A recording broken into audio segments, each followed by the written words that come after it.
Imagine for a moment that you are faced with the task of moving all your belongings to a new place. What steps would you take to make the process more efficient?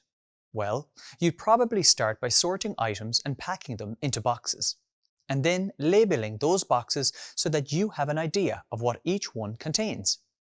After moving them, you put each box in the room it belongs, to make unpacking quicker and easier. You can also think of programming in a similar way to packing and moving boxes.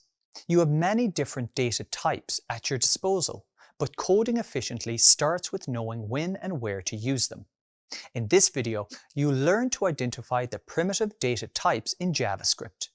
You will learn about their specific use cases and when to use each data type. There are 7 primitive data types in JavaScript.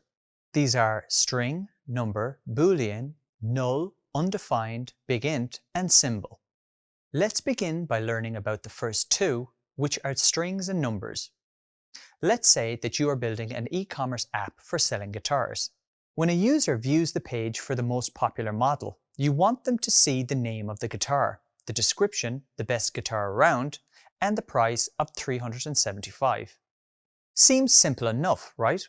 But how can you ensure that the information displayed on screen is stored effectively so that the app can use it? You would do this by using the most appropriate data types. But what does data mean exactly? Well, each piece of information in your app has a different value, and all values are collectively referred to as data. But the values differ and therefore need to be stored differently. For example, you store the name and description as text values, and the price as a numerical value. In JavaScript, text values are known as the string data type, while numerical values are referred to as the number data type.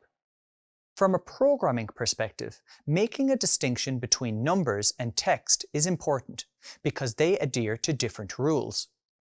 For example, to build a number, you simply type in the numerical values, but to build a string in JavaScript, the characters must be enclosed in either single or double quotes.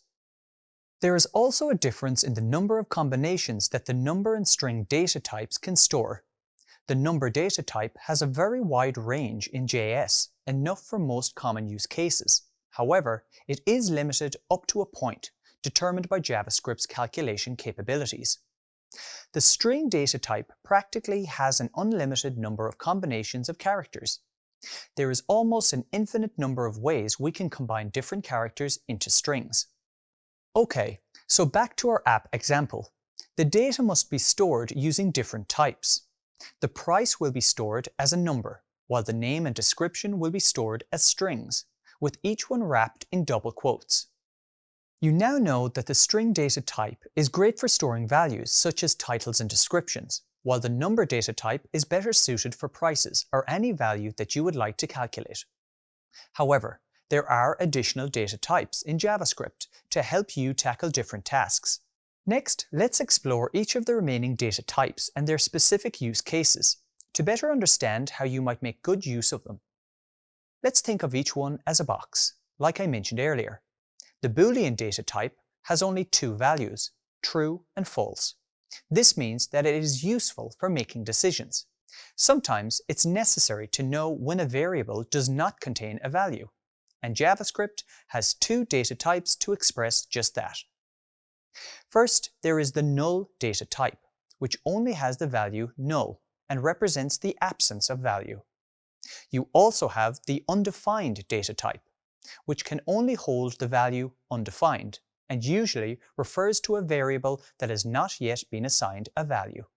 The capabilities of JavaScript have evolved over time, and version ES6 introduced 2 new primitive data types to help with more complex tasks.